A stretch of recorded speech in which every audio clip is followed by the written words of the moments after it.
Study IQ IAS, अब तैयारी हुई अफोर्डेबल।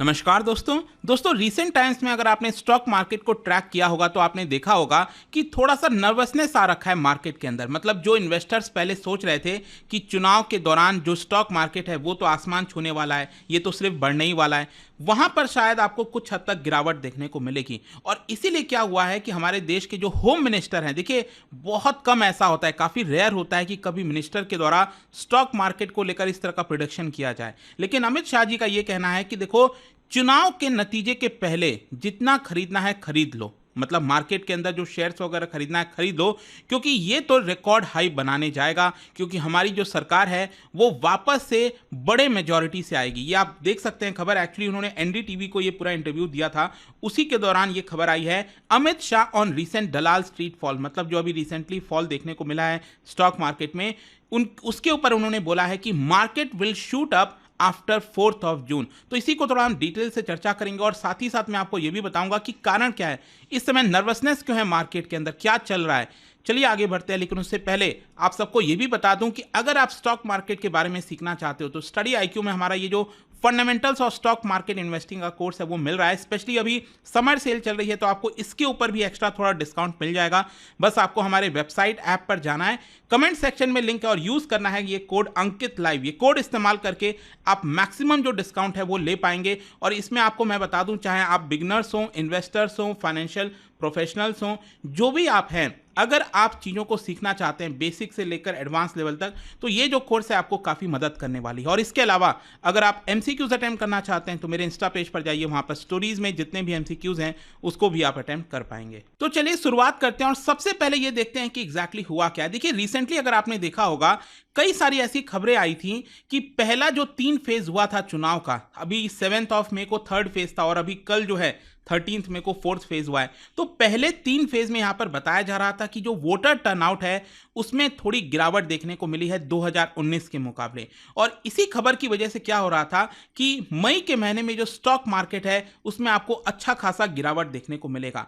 और इनफैक्ट आप देख भी सकते हो यहां पर, अगर आप चार्ट देखोगे तो रिसेंट टाइम्स में आप देख पाएंगे कि मई का जो स्टार्टिंग था, ये महीने का जो स्टार्टिंग था, इसमें स्टॉक मार्केट ने एकदम हाई अपना टच किया था, करीब 75,000 के आसपास। और यहां पर अभी अगर आप देखेंगे तो ये 72,000 के नीचे चला गया था। मतलब अच्छी खासी आपको यहां पर इसमें गिरावट देखने को मिलेगी। तो ये जो कारण बताया जा रहा था मेनली कि जो वोटर टर्नआउट गिरा है उसकी वजह से शायद ये हो सकता है। कई लोग ये शायद कह रहे होंगे, जो पहले सोचा जा रहा था कि बीजेपी बहुत बड़े मेजॉरिटी से आएगी, वो शायद नहीं आए या फिर कम आए, हो सकता है। कुछ लोगों का कहना है कि यहाँ पर जो मेजॉरिटी मार्क है 272 उससे भी नीचे जा, मतलब जो भी यहाँ पर बातचीत चल रही थी ना, उसको लेकर यहां पर थोड़ा सा नर्वसनेस बढ़ा था। और इसी की वजह से जो अमित शाह है उनका ये बयान काफी इंपॉर्टेंट हो जाता है। और देखिए उन्होंने क्या कहा है, the stock market has witnessed bigger dips than this one.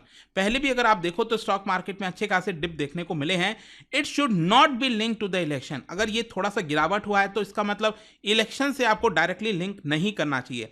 Anyways उन्होंने कहा कि रूमर्स चलते रहते हैं मार्केट के अंदर, you can buy before 4th of June। देखिए ये उनके खुद से बोला गया है, खुद उनके द्वारा बोला गया है, ये कोई ऐसा नहीं है कि किसी सोर्स से पता चला है, ऐसा कुछ नहीं। वो खुद इस चीज को कह रहे हैं कि आपको 4th of June के पहले जितना खरीदना है खरीदिए, क्योंकि मार्केट तो ऊपर ही बढ़ने वाला है। और जब उनसे पूछा गया कि क्या मार्केट नया हाई बनाएगा तो देखिए उनका क्या कहना था, मैं कोई एनालिसिस नहीं कर सकता स्टॉक मार्केट का, बट नॉर्मली जब भी कोई स्टेबल गवर्नमेंट बनती है तो स्टॉक मार्केट ऊपर ही जाता है। और इस बार भी हमारी जो सरकार है वो 400 से ज्यादा सीट्स लेकर आएगी, एक स्टेडी गवर्नमेंट बनेगी and Modi government will come back and that is why he is very sure कि यहां पर मार्केट बढ़ने वाला है। और फर्दर उनसे इस कॉन्फिडेंस को लेकर जब पूछा गया तो उन्होंने इसके बारे में फिर से बताया कि PM मोदी, मतलब अभी आपने देखा होगा केजरीवाल साहब बाहर आए थे अभी जेल से, तो उनका एक बयान आया था जो काफी चल रहा था और उसमें उन्होंने कहा कि बीजेपी के अंदर 75 ईयर से कट ऑफ डेट है, तो यहां पर अगले साल तक ही PM Narendra Modi prime minister बने रहेंगे। अमित शाह, मतलब अगले साल बनेंगे, उसके बाद अमित शाह को बनाया जाएगा। तो इसको लेकर क्लैरिफाई किया गया अमित शाह जी के द्वारा कि नहीं, ऐसा कुछ भी नहीं है, PM मोदी ही प्राइम मिनिस्टर रहेंगे, इसमें कोई डाउट नहीं होना चाहिए। तो इसकी वजह से उन्होंने कहा कि ये मेरा प्रिडिक्शन है। साथ ही साथ उनका कहना था कि जो पहला 3 फेज हुआ है उसमें बीजेपी को अच्छा खासा लीड मिल रखा है 190 सीट्स का। तो हमारे पास ये जो लीड है ये 4th फेज में भी और ज्यादा तेज होगी, जो कि कल ऑलरेडी यहां पर हो चुका है चुनाव। और इसकी वजह से उन्होंने कहा कि जो ईस्टर्न इंडिया है, बंगाल, उड़ीसा, वहां पर हमें अच्छा बढ़ोतरी होगा, नॉर्थ ईस्ट के अंदर भी हम अच्छा करेंगे। इसके साथ साथ देखिए उन्होंने सदर्न इंडिया के बारे में भी कहा है। जब मैं सदर्न इंडिया कहता हूं तो यहां पर 5 राज्यों की हम बात करते हैं, आंध्र प्रदेश, तेलंगाना, कर्नाटक, तमिलनाडु और केरला। तो उन्होंने कहा कि इन सभी राज्यों में मिलाकर बीजेपी सबसे बड़ी लार्जेस्ट पार्टी बनने जा रही है और साउथ इंडिया में भी हमारा जो बढ़ोतरी है वो देखने को मिलेगा। तो इन्हीं सब कारणों की वजह से अमित शाह का कहना है कि हम 400 पार करेंगे और साथ ही साथ जो स्टॉक मार्केट है वो एकदम नए रिकॉर्ड बनाएगा। अब देखिए ये जितने भी बयान आए ना, ये सब अमित शाह जी के द्वारा कहे गए हैं। मैं यहां पर आपको कुछ चीजें एनालिसिस करके बता सकता हूं, आपको बता सकता हूं कि आखिरकार प्रेजेंट में मार्केट में प्रॉब्लम क्या चल रही है, नर्वसनेस क्यों बढ़ा हुआ है। देखिए मैं आपको बताता हूं, अभी अगर आप देखोगे 30 अप्रैल को तो सेंसेक्स ने एकदम रिकॉर्ड बनाया था, करीब 75,000 को ऑलमोस्ट टच कर दिया था, सिर्फ 20 पॉइंट्स पीछे था।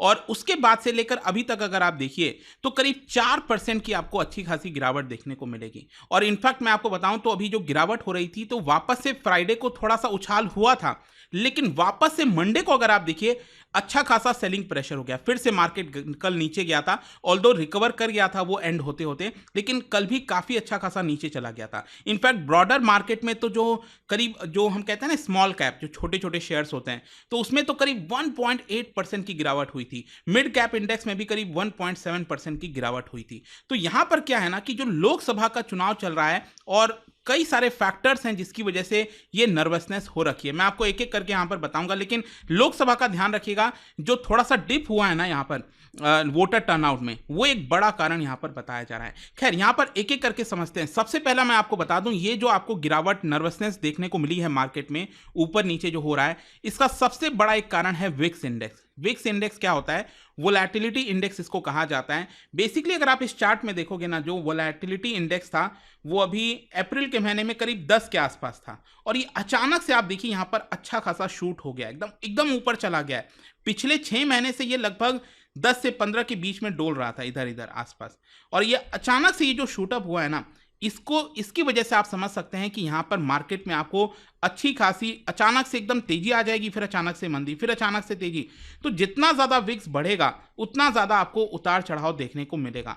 और यहां पर मैं आपको बता दूं 22 का रेसिस्टेंस है विक्स इंडेक्स में, 22 का थोड़ा रेसिस्टेंस, अगर इसको पार कर गया तो फर्दर ये 23 और 25 पे चला जाएगा। और इसका मतलब ये हुआ कि आगे आने वाले समय में आपको स्टॉक मार्केट में और ज्यादा उतार चढ़ाव देखने को मिल सकता है। तो इससे हमें ये समझ में आता है कि आपको थोड़ा सा विजिलेंट रहना है, मतलब अंधाधुंध तरीके से एकदम खूब सारा बाई कर लिया या फिर खूब सारा सेल कर लिया, ऐसा नहीं, बहुत सोच समझ कर, क्योंकि वोलैटिलिटी इंडेक्स बहुत ज़्यादा हाई हो चुकी है। इनफैक्ट मैं आपको बताऊं तो अभी मई के महीने में आप देखेंगे तो 70% का राइज हुआ है, अभी रिसेंट टाइम्स में 70% का आपको राइज देखने को मिलेगा, जो कि बहुत होता है। फिर इसके अलावा यहां पर जो एक और बड़ा कारण है वो है आपका FIIs, that is foreign institutional investor, जो बाहर के निवेशक हैं, जो भारत के स्टॉक मार्केट में बहुत सारा डॉलर्स लेकर आते हैं, बहुत सारा पैसा निवेश करते हैं, तो उनके द्वारा सेलिंग की गई है मई के महीने में। अब जो भी कारण रहा हो, FIIs को क्या लग रहा है, आई डोंट नो, लाइक उनको क्या लग रहा है कि बीजेपी सरकार शायद नहीं आएगी,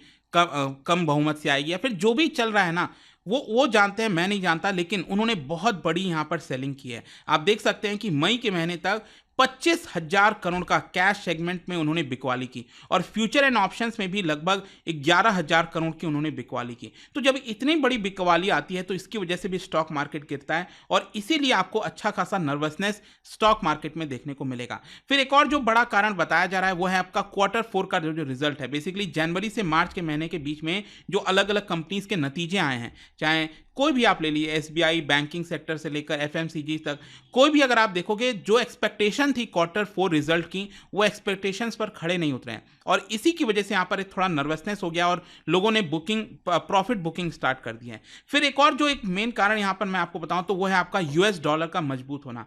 बेसिकली क्या है, US डॉलर 105 लेवल के ऊपर चला गया। अब क्या होता है ना कि जब डॉलर मजबूत रहता है तो बॉन्ड मार्केट में, करेंसी मार्केट में वो लोग बिकवाली नहीं करते हैं, जबकि जो इक्विटी मार्केट है यहां से भारत से वो लोग बेच देते हैं पैसा और निकाल लेते हैं। तो ये US डॉलर का स्ट्रांग होना भी भारत के अंदर थोड़ा सा नर्वसनेस दिखा रहा है। एंड आई होप कि अब आपको समझ में आ गया होगा कि एग्जैक्टली इस समय चल क्या रहा है। अब आप अमित शाह जी के बयान को कैसे देखते हो, अब अलग अलग इंडिविजुअल अलग अलग प्रकार से इस चीज को देखेंगे, बट लेट्स सी रिजल्ट आने के बाद क्या उनका ये जो बयान है वो सही हो पाता है, नहीं होता है, वो तो समय बताएगा। और जाने से पहले एक इंटरेस्टिंग क्वेश्चन, क्या बता सकते हैं कि इनमें से कौन से चीज को सिंडिकेटेड लोन कहा जाता है? ये 4 ऑप्शन है और इसका राइट आंसर आप सबको पता है, मेरे इंस्टाग्राम पर तो मिलेगा ही। वहां पर अगर आप नहीं हो कोई बात नहीं, टेलीग्राम से ले सकते हैं इसका सही उत्तर। मैं कई सारे जो एमसीक्यूज हैं वो यहाँ पर स्टोरीज में डालता रहता हूँ। अगर आपको पीडीएफ ये तो टेलीग्राम पर आइए, अलग अलग सोशल मीडिया पर आप जुड़ पाओगे। और जैसा मैंने आपको बताया, अगर आप स्टॉक मार्केट की तैयारी कर रहे हैं, मतलब कि सीखना चाहते हैं एकदम बेसिक से लेकर, अगर आपको कुछ भी नहीं आता है, अगर आप चाह रहे थे कि आप सही तरीके से निवेश करें, तो ये कोर्स आपको काफ़ी हेल्पफुल होगा। और देखिए, इससे भी कम दाम पे आपको मिल जाएगा। अभी कल तक पूरा सेल चल रहा है 15 मई तक, तो ज़्यादा से ज़्यादा इसका फ़ायदा उठा सकते हैं by using this code Ankit live. Comment section में इसका लिंक मैं डाल दूंगा, वहाँ से जाकर आप ले पाओगे। आई होप कि वीडियो आपको पसंद आया होगा। मिलता हूँ next time. Till then, thank you very much, see you soon. Study IQ IAS, अब तैयारी हुई अफोर्डेबल।